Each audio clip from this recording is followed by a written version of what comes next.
ത്രിയേക ദൈവത്തിൻ്റെ അതിപരിശുദ്ധ നാമം വാഴ്ത്തപ്പെടുമാറാകട്ടെ. പ്രഭാതവചനത്തിലേക്ക് എല്ലാ വിശ്വാസികൾക്കും സ്വാഗതം. ഇന്ന് പ്രഭാത വചനത്തിൻ്റെ വിഷയമായി കൊണ്ടുവന്നിരിക്കുന്നത് സ്നേഹം എന്നതാണ്. ഈ ലോകത്തിൽ ഉണ്ടാകുന്ന എല്ലാ അതിക്രമങ്ങൾക്കും കാരണം സ്നേഹമില്ലായ്മയാണ് എന്ന് നമുക്കറിയാം. സ്നേഹം കെട്ടുപോകുന്നത് അത്യാഗ്രഹം ഉണ്ടാകുമ്പോഴാണ്. നമുക്ക് യോഗ്യതയില്ലാത്ത, അവകാശപ്പെടാത്ത എന്തു തന്നെയായാലും അതിനെ ആഗ്രഹിക്കുമ്പോൾ നമ്മുടെ ഉള്ളിൽ അസൂയ ആരംഭിക്കുന്നു. നമ്മുടെ മനുഷ്യത്വം ഇല്ലാതെയാകുന്നു. സഹോദരൻ സഹോദരനെ അറിയാതെ പോകുന്നു. അവരുടെ ബാല്യകാലം, അവൻ ചെയ്ത നല്ല കാര്യങ്ങൾ, അങ്ങനെ പലതും. കൂട്ടുകാരൻ കൂട്ടുകാരനെ അറിയാതെ പോകുന്നു. അയൽവക്കക്കാരനെ അറിയാതെ പോകുന്നു. നമ്മെ ഉപകരിച്ച ഏവരെയും മറന്നു പോകുന്ന ഒരു സാഹചര്യം സ്നേഹമില്ലാത്തടത്താണ് ഉണ്ടാകുന്നത്. മനുഷ്യത്വം നശിച്ചു പോകുന്ന ഒരു പ്രക്രിയയാണ് സ്നേഹമില്ലായ്മ. യോഹന്നാൻ ശ്ലീഹ പൊതുവിനെഴുതിയ 1-ാം ലേഖനം 3-ാം അധ്യായം 14-ാം വാക്യത്തിൽ ഇപ്രകാരം പറയുന്നു: നാം മരണം വിട്ട് ജീവനിൽ കടന്നിരിക്കുന്നുവെന്ന് സഹോദരന്മാരെ സ്നേഹിക്കുന്നതിനാൽ നമുക്ക് അറിയാം. സ്നേഹിക്കാത്തവൻ മരണത്തിൽ വസിക്കുന്നു എന്നാണ് പറയുന്നത്. ഇവിടെ യോഹന്നാൻ ശ്ലീഹ പറയുന്നത് നാം മരണം വിട്ട് ജീവനിൽ കടന്നിരിക്കുന്നു എന്നാണ്. ആ മരണം വിട്ട് ജീവനിൽ കടക്കണമെന്നുണ്ടെങ്കിൽ നമുക്ക് സ്നേഹിക്കാൻ അറിയാമായിരിക്കണം. നമ്മൾ സ്നേഹിക്കണം. ഇല്ല എങ്കിൽ സ്നേഹിക്കാത്തവൻ മരണത്തിൽ വസിക്കുന്നു എന്നാണ് ഇവിടെ എടുത്തു പറയുന്നത്. പരിശുദ്ധനായ പൗലോസ് ശ്ലീഹ റോമർക്കെഴുതിയ ലേഖനത്തിൽ ഇപ്രകാരം പറയുന്നു. റോമർ 12:16 തമ്മിൽ ഐക്യമത്യമുള്ളവരായി വലിപ്പം ഭാവിക്കാതെ എളിയവരോട് ചേർന്നുകൊള്ളുവിൻ. നിങ്ങളെ തന്നെ ബുദ്ധിമാന്മാർ എന്ന് വിചാരിക്കരുത് എന്ന് ഇവിടെ എടുത്ത് പറയുന്നു.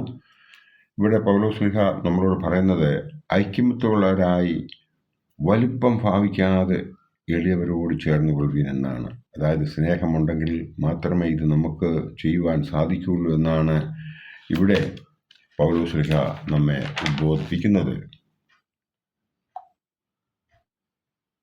വിശുദ്ധ മത്തായി ശ്ലീഹ എഴുതിയ സുവിശേഷം 16-ാം അധ്യായം 26-27 നോക്കുമ്പോൾ, ഒരു മനുഷ്യൻ സർവ്വലോകവും നേടിയാലും തൻ്റെ ജീവനെ നഷ്ടപ്പെടുത്തിയാൽ അവന് എന്ത് പ്രയോജനം? അല്ല, തൻ്റെ ജീവനെ വീണ്ടുകൊള്ളുവാൻ മനുഷ്യൻ എന്തു മറുവില കൊടുക്കും എന്നാണ് ഇവിടെ ചോദിച്ചിരിക്കുന്നത്.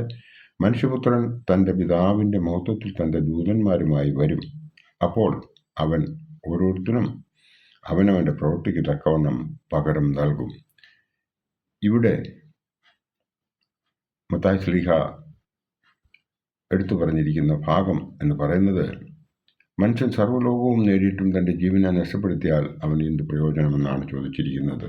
അതായത് സർവ്വലോകവും നേടിയതിനു ശേഷം സ്വയം നാം നമ്മെ തന്നെ സ്നേഹിക്കുന്നില്ല എങ്കിൽ, നാം നമ്മുടെ കർത്താവായ യേശു ക്രിസ്തുവിനെ ഭയപ്പെടുന്നില്ല എങ്കിൽ, അവനെ രക്ഷിതാവായി കാണുന്നില്ല എങ്കിൽ, നാം നമ്മെ തന്നെ നശിപ്പിക്കുന്നുവെങ്കിൽ, ആ രണ്ടാമത്തെ അവൻ്റെ വരവിൽ നമുക്ക് കിട്ടേണ്ടതായ ആ സൗഭാഗ്യങ്ങൾ ഇല്ലാതെ പോകും. നമ്മൾ മരണത്തിൽ നിന്നും മരണത്തിലേക്ക് വീണുപോകും എന്നുള്ളതിന് യാതൊരു സംശയമില്ല എന്ന് ഈ വേദഭാഗം നമ്മെ ഉദ്ബോധിപ്പിക്കുന്നു.